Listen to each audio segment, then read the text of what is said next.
LinkedIn News.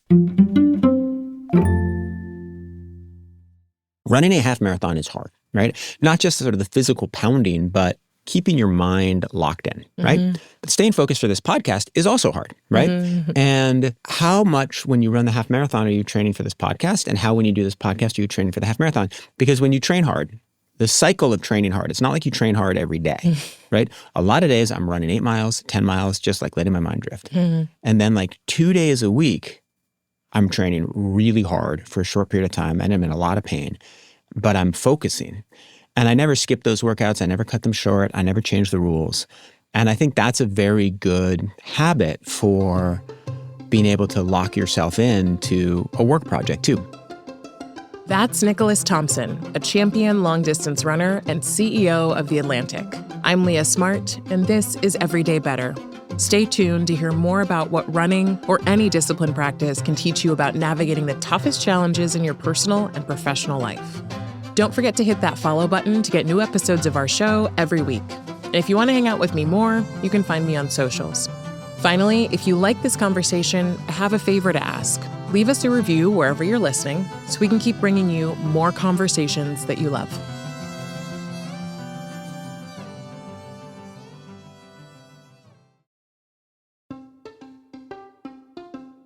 Hey everyone, from LinkedIn News, this is Everyday Better, a show about the tools you need to create positive change in your mindset, your work, and every other area of your life. I'm Leah Smart, LinkedIn's senior editor and a certified coach. I help people become better versions of themselves one day at a time. And every week, I sit down with a trusted voice so together we can explore how to take small steps toward big changes. The kind we plan for, strive toward, or never saw coming. Nicholas Thompson is a writer, accomplished long-distance runner, and the CEO of The Atlantic. And The Running Ground is his new memoir. This conversation is about running, which I, as a fellow runner, am very excited about. But it's really about why we choose to do the hard things in life and what happens when we do. Here's how Nick describes the hard thing he chooses to do day after day. He says running is the simplest of sports, but the simplicity opens up complexity. As you run, your attention shifts inward. You're just right foot, left foot, and whatever goes on in your mind. This is really a story about lots of runners, tying our shoes, heading to the starting line with all the things we carry in our back pockets and buried deep inside. The gun goes off and we run. We breathe in and we breathe out. We look at the road ahead and step forward with the body shaped by what we've done before. We always hurt, and we usually finish. We wonder what we just did and why we did it. Then we plan to do it all over again. Running is the simplest of sports, but if we look closely, it can teach us about the hardest things in life. Nick started running as a kid, literally following in his father's footsteps. And while he had moderate success on running teams in high school and college, he left running behind in early adulthood to focus on other hobbies and career goals. But then he picked it back up as he got into his 30s, around the same time that his career in journalism was really starting to take off. He climbed the ladder, moving from positions at The New Yorker and CBS News to eventually becoming the editor-in-chief of Wired magazine, all while becoming a father and maintaining a really demanding running routine. At 43, during his tenure at Wired, he connected with this group of elite coaches who trained him for the Chicago Marathon. And after years of running marathons at the same pace, he suddenly began running faster than ever. He was beating personal record after personal record and challenging most of our assumptions about the idea that you would get slower with age. At 44, he then ran a marathon in 2 hours and 29 minutes, which made him one of the fastest marathoners of his age in the world. And as he took on the job of CEO at The Atlantic, he became the top-ranked runner in his age group in the 50-mile. To Nick, these accomplishments weren't made in spite of his career. He actually views his athletic accomplishments as interconnected with his work. This conversation is about how having something to pour yourself into outside of your job actually strengthens how you work, and how the habits and routines you develop through discipline show up in every single area of your life. Here's Nick.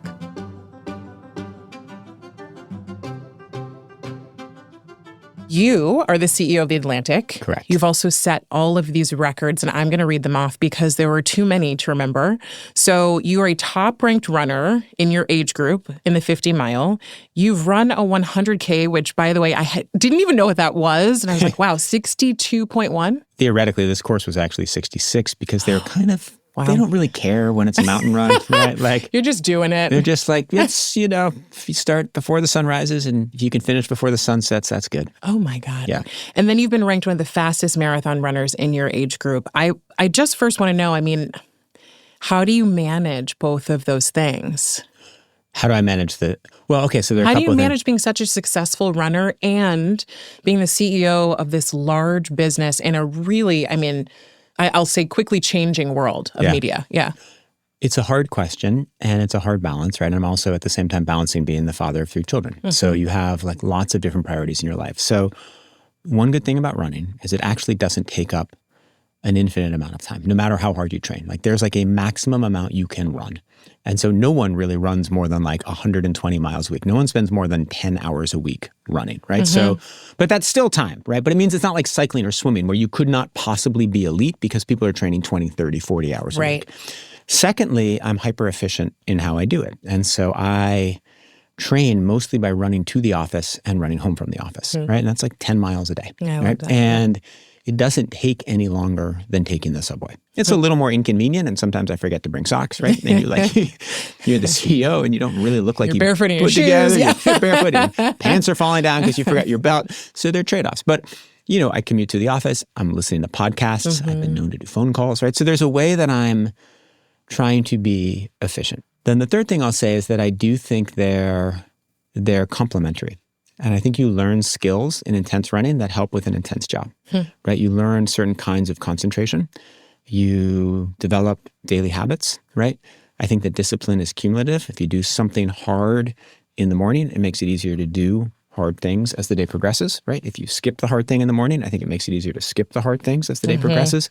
And for me, my life feels relatively in balance, and running is a crucial part of that. And maybe if I had not gone running, my life wouldn't feel as imbalanced and I wouldn't be able to do my job as well.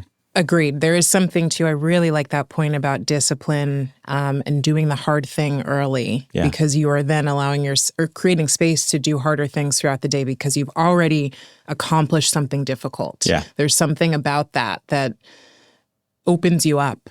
I think it opens you up. And it is a little bit of a debate. There was a theory for a long time in social psychology that you wake up with like, a pound of discipline in your pocket and you spend an ounce here, you spend an ounce there.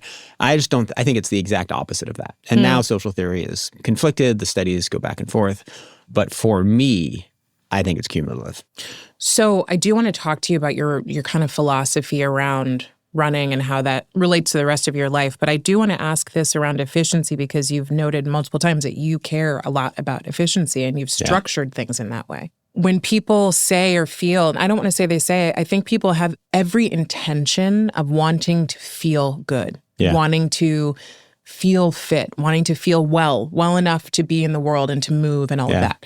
When it comes to efficiency, though, for people who are working and maybe have families and all of these things, the first thing we write off is something like running. For me, it's something like running, or it can be something like meditation. It's the saying that like if you don't have 10 minutes to meditate for an hour, right? Like it feels counterintuitive, and yet you're saying that there is efficiency there, but that hour could have been used working. It could have.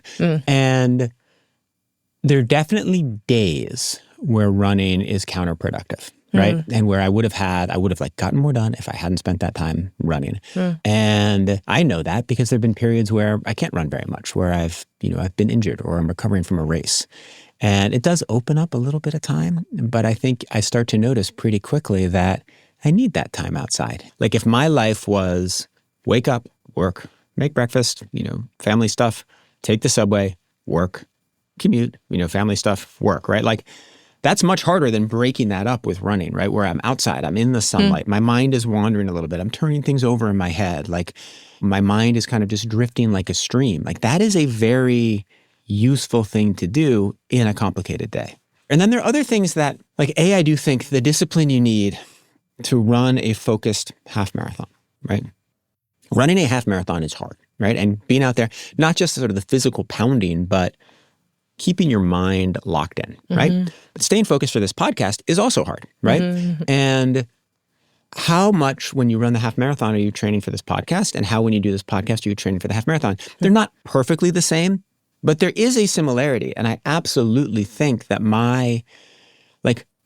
one of the things that has made me good as a runner is that I am exceptionally good at really locking in for like half an hour, right? Because when you train hard, the cycle of training hard, it's not like you train hard every day, right? A lot of days I'm running 8 miles, 10 miles, just like letting my mind drift. And then like 2 days a week, I'm training really hard for a short period of time and I'm in a lot of pain, but I'm focusing. And I never skip those workouts. I never cut them short. I never change the rules. And I think that's a very good habit for being able to lock yourself into a work project too. And then being able to lock yourself into a work project is a very good habit for being able to lock yourself into a workout. Same idea around focus. Yeah. And dealing with the difficult things. And dealing with the difficult things right now and then staying on it, right? So today I have a very hard thing I'm going to have to do at work, right? I have a bunch of like things that are kind of easy and things you just do. But there's going to be a moment where there's like this 30-minute meeting where we're going to have to make a very hard choice, right? And I'm going to have to be very present that whole 30-minute meeting. Now, the skills to be present in that 30-minute meeting, I've learned through all kinds of things, right? I've learned in college. Maybe I learned from watching my grandpa. Who the hell knows? Right. But I do think that the running reinforces it. Got it. You say that this kind of idea around running is the simplest of sports. But if we look closely, it can teach us about the hardest things in life. Yeah. Gosh, I mean, as a fellow runner, I was like, oh, that's completely true. And you are with yourself and with your thoughts. Even if you're listening to music, eventually that tunes out and you're just you. Yeah. And at the same time, I always think about the people who I feel like running is polarizing. It's like people either love it or they absolutely can't stand it. Yeah. But I'm curious, as you think about this idea of something so simple that can teach us something difficult like running, how do people who aren't runners apply some of these lessons to their lives, even if they're never going to run a mile? So part of the book is it's describing things that I've learned about running, right? And those are lessons that apply. I mean, I wrote the book because I thought it was an interesting story. My journey as a runner, my father's journey as a runner, and then stories of these 5 other people. And I wrote it not because I had lessons I wanted to convey or because I had a list of habits or wisdom I felt the world needed to know, but I wrote it because I thought it was interesting. And I thought I would learn something by writing it, and people will read it and take different lessons from it. I write a little bit about how it helped me understand the aging process, right? And helped me understand the cyclical nature of aging. When I was young, I thought that you just got stronger and then you got weaker, right? Exactly. That's what I thought. And then I've watched my running and I've noticed, well, I got stronger and then I got weaker and then I got stronger. And then I stayed and I plateaued and then I got a lot stronger. And so now I'm getting weaker. And you realize, well, actually what happens is there are these forces, but they're complicated. You know, there's certain, like your reflexes are declining, but is your lean muscle mass declining at the same rate? Maybe not, right? Is the knowledge you've learned about training, well, that's actually increasing, right? And so you can combat that. So there are some specific lessons that I talk about in the book that you can just learn by reading the book. But then the other point is, I do think running opens up a lot. Right? You spend a lot of time by yourself, right? Because there's no ball, there's no map, there's no field. You don't have to schedule it. You just go out the door, put on some shoes, or you can go barefoot if you want. And it's very democratic. Anyone in the world can do it. Like there are certain things that come from it. But I also think that the other lesson is that if you have a habit, if you have a hobby, if you have a practice and you focus on it really hard, it does actually help you create metaphors for understanding many other things in life. And so for me, it's been running. And I do think there are particular things about running that open up insights into the world. But I think there's a lot that like tennis players will learn. Like if you read this book, there may be ways that you can take the way I thought about running and apply it to tennis or stamp collecting or whatever it is that you're incredibly passionate about outside of your core life.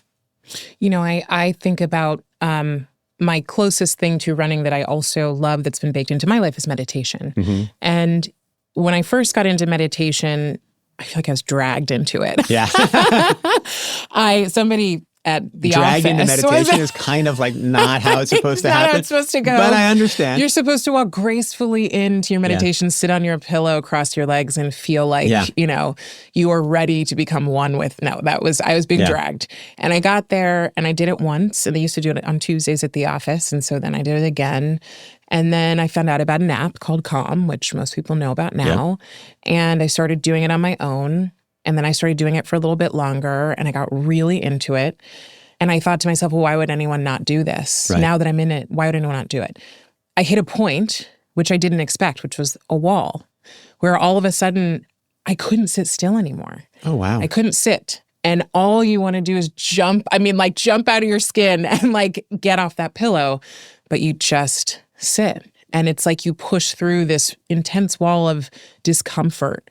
But this is a forced period for me to become disciplined in sitting. Yeah. And being with it. It's a great lesson. And I think of running as my form of meditation, right? I 100% agree and see the value of meditation. I just don't do it. Yeah. I've tried the Calm app. Doesn't Not for you. Doesn't work for Nick. Yeah. But if I do meditate, it's through running, right? And I will go on runs. I have all kinds of different modes when I run. I have efficiency mode where I'm listening to podcasts. I'm being efficient. I'm listening to audiobooks. I have intensity mode where I'm everything's off. I'm definitely not listening to anything because I'm trying to understand my body, right? And I'm focused on, okay, I'm going to run this mile at this pace with this much recovery, and I'm going to do that. And then I have meditation mode where I'm just, I'm running in the forest, or maybe I'm running down Canal Street, right? It's a little easier in the forest, but you can do it on Canal Street. And that's a challenge. You're breathing in, you're breathing out, right? You're listening. You're, okay, now I'm going to just focus on what I hear. Now I'm just going to focus on what I smell. Now I'm just going to focus on my breath, right? And I absolutely do that, and I love those runs. Like Nick, I believe that discipline is cumulative. It's those small choices like the choice to go on a run or sit down to meditate that help you show up later for the hard things. And when your circumstances change, which they invariably will, it's less about doing exactly what you used to do and more about the momentum you can maintain a little at a time. Coming up, Nick and I dive into the lessons he's learned from running that have shaped how he navigates life's challenges. We'll be right back in just a few moments.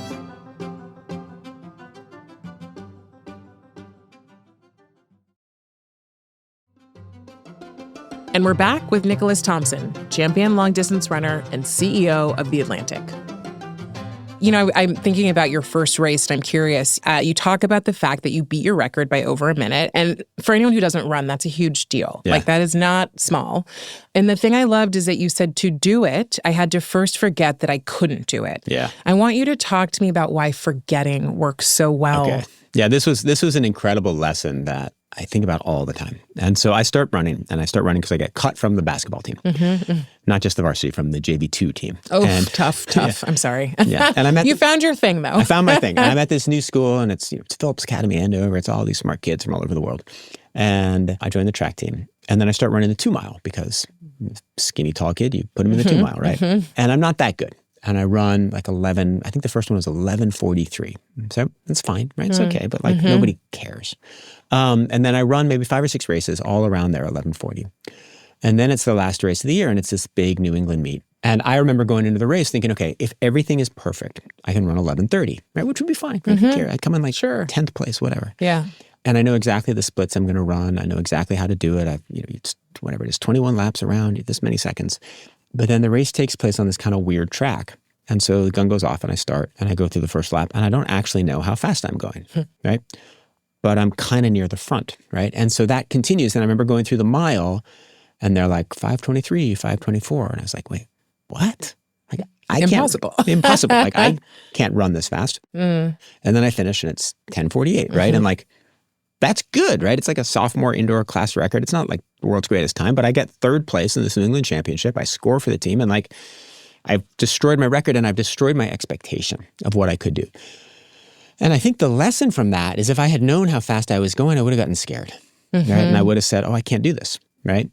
I had to not know. And I think a lot of runners have experienced this where you go out and you run a mile and you don't know how far you've gone and someone's like, you just ran 5:10, right? And you're wait, what? What did I do? And it's a really good lesson about life that what holds us back is there are physical realities. Like I wasn't going to run a 3 minute and 20-second mile, like no matter how much you trick my brain, right? Like there are physical limitations to the amount of force you can put in the ground and the cadence at which your legs can move and the power propulsion, all the math of running.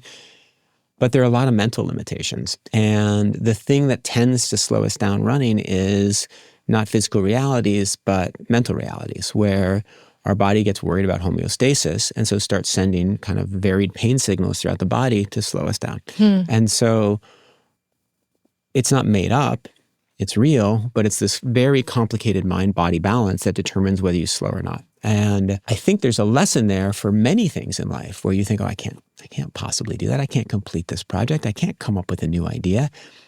Maybe you can, maybe you can't. But like the thing to do is to just try. Yes. And to go for it. And then sometimes to put yourself in a situation where, you're forced to, where like the coach says, I know, Nick, that you can't run. I've done this, I coach my son has this very, very good soccer team. And once a week I'll go and I'll do running with them. And sometimes I'll say to the kids, like, I know you don't think you can run this fast, but you're just going to stay on Darius's shoulder, right? And you're going to stay as long as you can, right?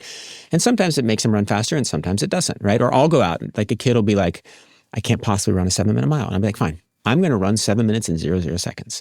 You stay right behind me and you will run 7 minutes and 00 seconds, right? Then instead of thinking about their own pain or their own splits, it kind of helps shift the mind a little bit. And so I think there are lessons for how you manage people and how you set people up that sometimes you have to forget that you can't do it in order to do it.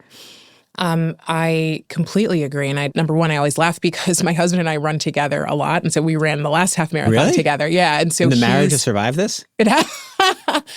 Thank you. That's awesome. I'm like, listen, what we have learned is we do not run the same pace. Yeah. He is much faster than I am. And in my fastest period, he's still faster. Yeah. And so we have to pick our days when we run together and our days when we run separate. So that is how we've survived. It's like, we've got to be honest about it. But he always says to me when we run together, he just says run. And I'm like, I've got my Nike Run app on. It's telling me the times. I'm here, if I'm hearing things, all of a sudden I go from just running and being in the moment to going, oh my God, it just said I hit an 8:23. I'm not gonna be able to keep this up for the next 4 miles. So I'm gonna have to slow down. If I really want to pace, I better pace it. It's your mind goes into a whole downward spiral about what you're able to do and what you're not able to do. And you can quickly stop yourself from accomplishing things. And so when I relate this back to work and think about not pain, but perhaps just adversity and how difficult things can happen and we can still push our way through, but that many of us hit adversity and just stop. Yeah.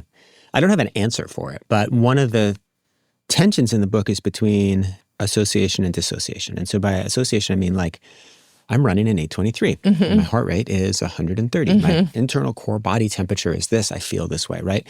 And there are times where you want to run that way, right? And there are times where you want to train that way.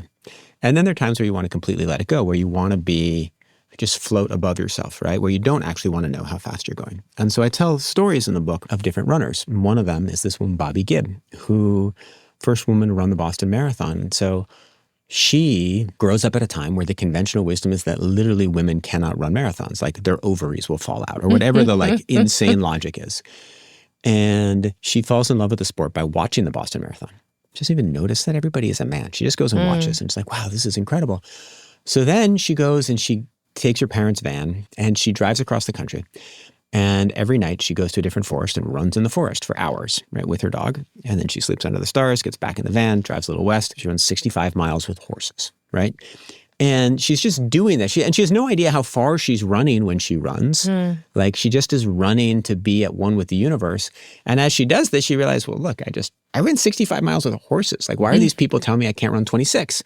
And so she then decides to run the Boston Marathon. Of course, she can't get a bib because women are banned.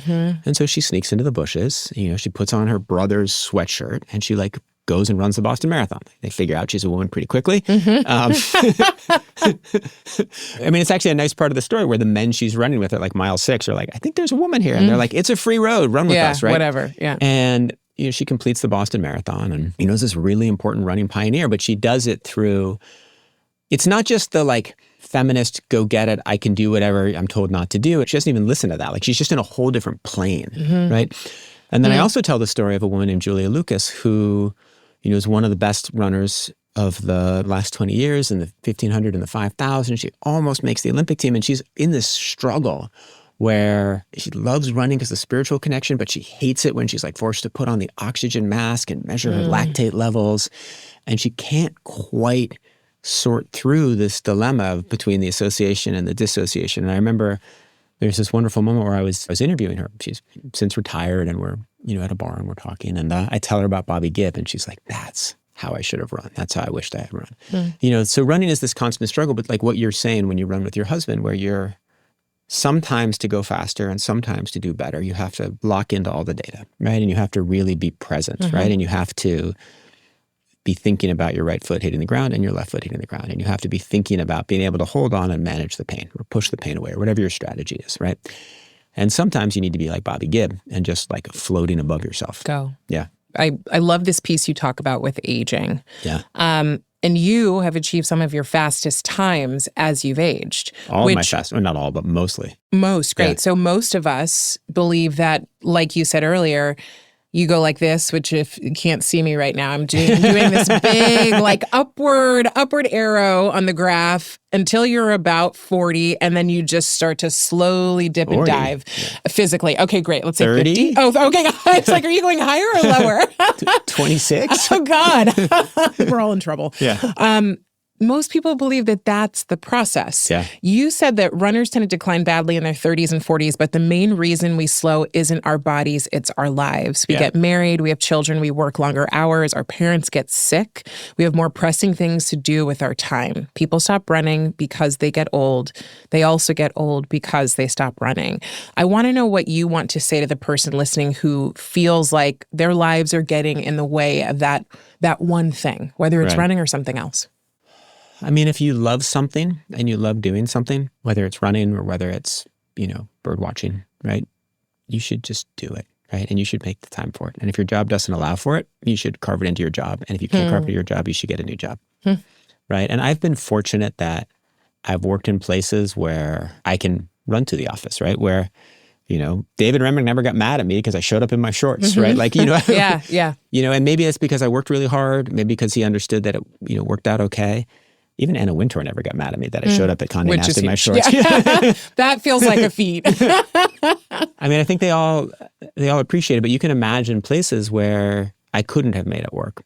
I think it's really important psychologically. I think it's really important to be a well-rounded human being, to be able to have some things outside of your work life. Now, if you don't have time to run because you're caring for your parents or because you have a child and you can't, running when I had very small children, I actually now train with my kids, right? So my 15-year-old, will go to the track and I'll lead a quarter mile. He'll lead a quarter mile. On my 50th birthday, we went out and ran a sub 5-minute mile and he paced me through the first 1,200.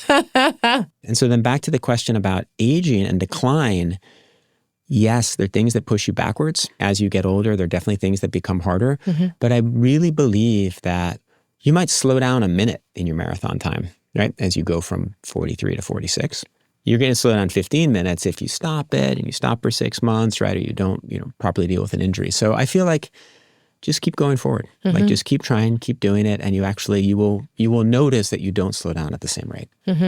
You talk about injuries. Your first injury where you overtrained, right? And you've had thyroid cancer. I mean, you've been through a lot of challenges. Yeah. And I very much relate to the idea of having injuries and having that change your sense of identity.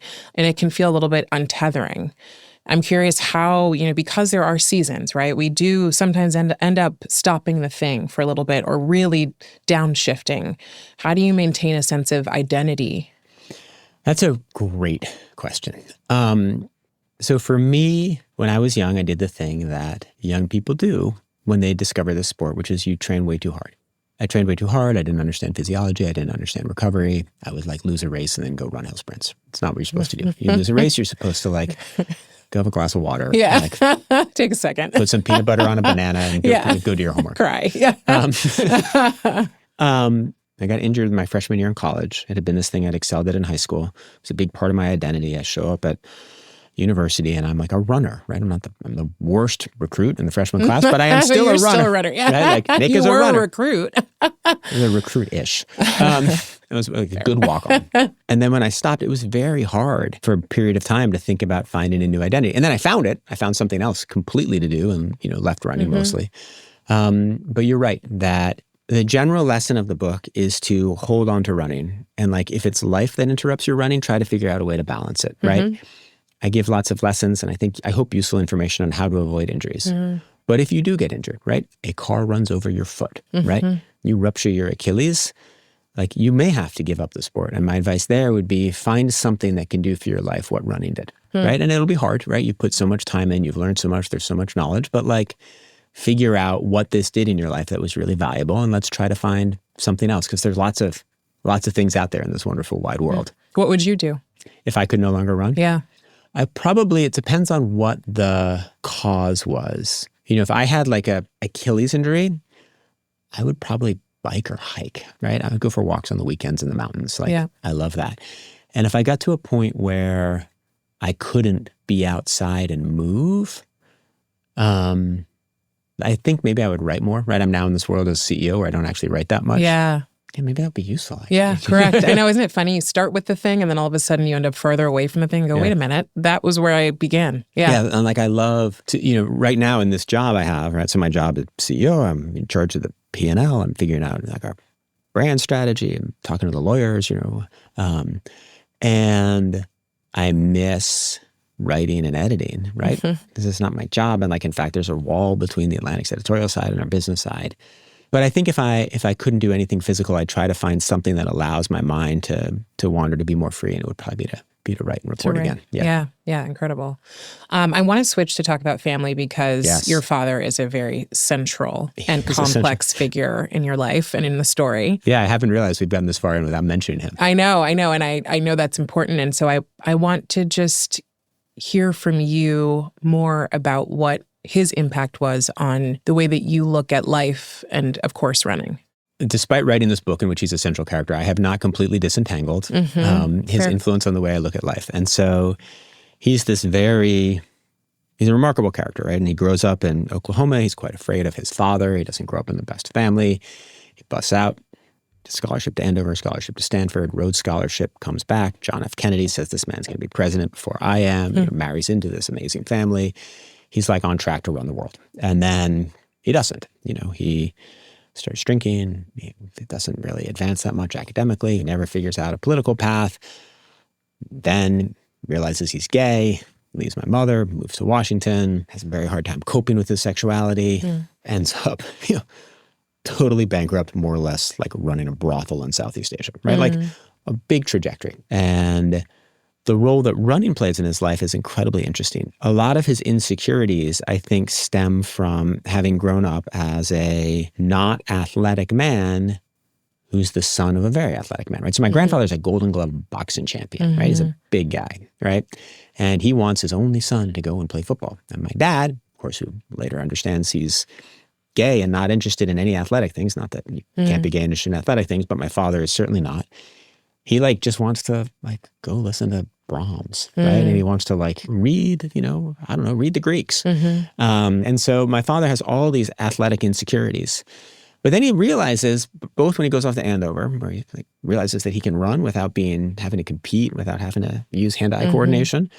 And then more importantly, in the 70s, where he's really trying to handle this life that's falling apart, running is a way that kind of adds a centripetal force to his life. And so he runs in the late 70s. My dad moves to Washington, and then his life he's this amazing guy. He's so smart, he's so interesting, he's so charismatic. He writes me the most insightful letters where he foresees so much about my life. The guy is never boring, never not interesting, never not fun, but he's just a chaos machine. He has this beautiful house with just stuff everywhere, unpaid bills everywhere, dog fur, madness, rats. It's just nuts, right? Yeah. And as his life gets ever more chaotic, running helps him kind of keep it together. And then he stops, right? He gets too old, he gets too sick, he gets too injured. But it was something he was always really proud of, even as he got to the final years. He died 7 years ago. Still very proud of his life as a runner, I think was a key source of identity for him. And he, it wasn't just that he ran a few miles. He ran a bunch of marathons. He ran a marathon, almost broke 3 hours. I was 7 years old. I went and watched him. There's a lot of running in his life. I mean, you talk about your children, right? Yeah. And how, your middle son sounds very similar to you in the sense that he runs the same times you do. But you also talk about family. And I'm curious about the wrestling, particularly with, your history with your father and then having children now, the wrestling around how much time and energy you give to running versus career versus family. Yeah. And I know that's a question that you probably are still actively navigating. Well, so it's a little bit like the question we talked about earlier. How do you manage it with work, right? And so how do you manage it with family, right? So you, try to be as efficient as possible. And so on Monday, I was like, I got to pick my kid up in Queens. You know what I'm going to do? I'm going to run there, right? And so I'm going to get the run in as part of the pickup, right? So I ran from the office to Queens. It's like 7 miles. Got him at soccer practice. Went home with him. I'll go to their soccer games, and they have to get there 45 minutes before the game starts. So okay, go see the coach. We'll drive together. We'll talk. Everything will be good. And then instead of sitting there for 45 minutes, I go and I run 6 miles, right? Yep. When they were little, I ran at midnight. Right? Oh my gosh, yeah. I ran with the running stroller, right? My wife was like, do you want to go for a run? Right? And I run at midnight, I'd run at 4. Like you just try to, I interviewed my kids a couple times. I was just like asking questions about running, and sometimes they said things. And one of them was, I remember asking my son, James, who's the youngest guy. I was like, how much do you think I run? He says, 35 hours a week. And I was like, and I was like, well, do you think I should run more or less? And, and he was like, well, you should run more when I'm at school and when I'm at soccer practice, and you should run never when I'm at home. And it was like really, it was like wisdom from the child. Yeah. And it's hard. Like I have no doubt that there have been times where they have wanted me there and I've been running, and I try my very best to never, I hope that's never the case, but I know I'm sure it is, right? And I've asked my wife about this, and she kind of demurs, but she also she's clearly annoyed. Like, it's annoying, right? And my sisters get annoyed with me. I remember you spend a family vacation and everybody's excited for the hike. And wait, where's Nick? Nick's off running. And then Nick comes back from the run. And it's like, well, now we're all going to go for a hike, but you've just run 20 miles. And now you have to you have to have a protein shake. What are you doing? Well, I want to ask you then, given what you've told me, what do you want your kids to remember then about you as it relates to your relationship with running? I want them to remember that all the times we've played together, right? I want them to remember that was an important part of it. I would love it if they love running, but what I want them to, I like the fact that they have observed the fact that I have pursued this incredibly intensely while also trying incredibly hard not to sacrifice my career or family life, right? And that's an interesting lesson. And I think, in fact, if you look at my children, they've taken different things. Like the oldest one has this incredible academic intensity that maybe he's learned a little bit from watching his mother, who's incredibly intense, and his father, who's incredibly intense, both in work and in running. So I hope they learn a kind of balance, which is what I've sought.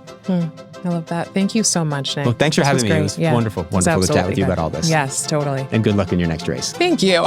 We'll see when that is.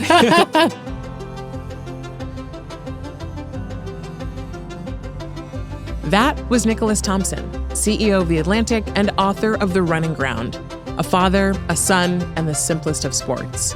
If you liked this episode, I think you'll like one of my favorite conversations with Michael Gervais. He's one of the world's top high-performance psychologists. You can find a link in the show notes to listen to that one. And if you do, let me know what you think. Everyday Better is a production of LinkedIn News. The show is produced by Emily Reeves and Ava Ahmadbegi. Asaf Gadron is our sound engineer. Tim Boland mixed our show. We get additional support from Alex Kuznetsova and Mujib Mirdad. Sarah Storm is our senior producer. Dave Pond is head of production and creative operations. Maya Pope-Chappelle is director of content and audience development. Courtney Koop is head of original programming. Dan Roth is LinkedIn's editor-in-chief and vice president of content development. And I'm Leah Smart. Thanks for coming with me, and I'll see you next week.